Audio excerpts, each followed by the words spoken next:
Hi, Michael. I'm very happy to talk with you today. Your work empowers children to love themselves and to honor their self-worth.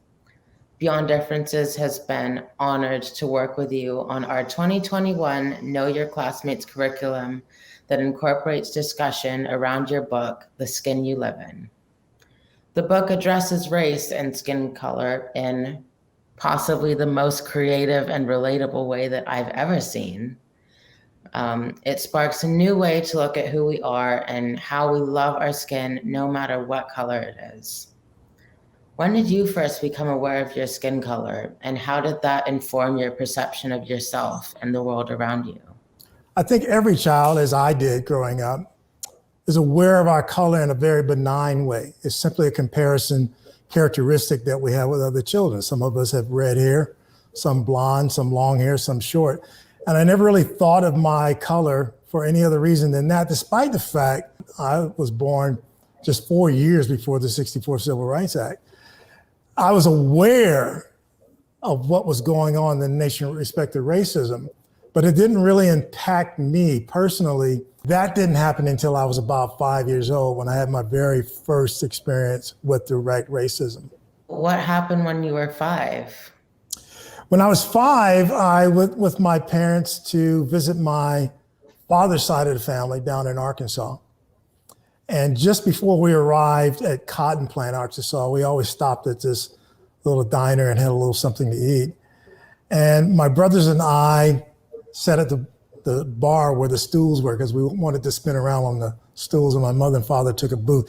There was only one other couple in the whole diner. It was a man of the cloth. I could see they had his collar on with his wife, who was middle-aged. And as they were leaving, they went over to my parents and they said to them that they thought that their children were so well behaved, which is always a bit of a left-handed compliment to African Americans. Say, what else do they expect our children to be? But as they were walking out, I happened to be sitting closest to the door. They stopped by and paid a compliment to each one of my brothers, 2 of them. They were twins, just 1 year older than I am. And my brothers were also more light in complexion than I was. I was more of my father's shade. They were more of my mother's shade. And as the man got to me with his wife, again, this is a man of faith, a man who wore a collar. He leaned over to me and said that you was a very well-behaved, very nice boy, but just remember, you'll always be a monkey.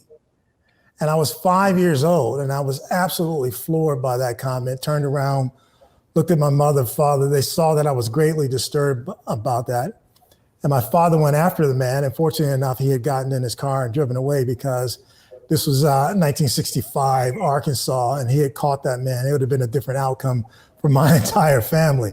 Right. But that was the first experience I had of just how hurtful and insidious racism could be, because he cloaked it with such civility because he felt so comfortable in delivering it to me. The indoctrination in this country is so pervasive, Yes. the dominant culture, that there's no self-awareness, no introspection, no reflection whatsoever about having a consciousness about race at all or how it impacts other people. Most of the books promoted tolerance as a moral virtue, as a lesson. And I think tolerance is part of the problem. Tolerance only means that you're enduring what you still disdain. And so as long as we're promoting that as a social policy, we're saying it's still okay to disdain people. But because we have laws, you have to endure them. The counterpoint to tolerance was acceptance as a message that I wanted to deliver. And acceptance means that you actually recognize, acknowledge, and affirm the universal humanity in people. And I don't think that as parents or educators, we should be teaching our children that their value as a human being is predicated upon how useful they are to a group that would otherwise ostracize them. Yeah, I think that was one of the realizations that I've had to make as an actor and as someone who's interested in storytelling myself, is that not everyone is invested in your story. Not everyone wants to listen to your story. And other people aren't going to tell your story for you. First of all, I appreciate your commentary and your anecdotal information there, because that is something that I hope people can glean an understanding for. I wanted to depoliticize the construct of race and skin color in particular. And what I mean by that is black and white are political terms. They're not actual physical terms to describe people. And there's no country in the world that's called black land or white land. There's a green land. So you can't even use black and white as national identities. They are political constructs that mean a racial hierarchy no matter where you go in the world. And food is a universal frame of reference that people have a happiness about. And so I decided to start thinking about what foods actually have colors that are very similar to shades of skin. And that's how I put that entire segment together, because I wanted children and parents and educators to be able to work off a different model, a universal frame of reference that had a feel-good nature to it, as opposed to these very heavy and very loaded terms of black and white all the time. So tell me a little bit more about how you chose the exact descriptions that you did. The coffee and cream color selection came because when my son was younger, in 3, he had a moment with me where he was very distressed about not being my skin color. I'm much darker than he is. And so I took him into the kitchen to try to give him an example of why his skin color is fine. And I said to him, we're going to make a cup of cappuccino and pretend it's you. And so the cinnamon and the coffee are going to be me, and the sugar and the milk are going to be your mother. And we're going to blend it all together, and we're going to end up making you. And I had him pour milk into the coffee until it matched his skin color.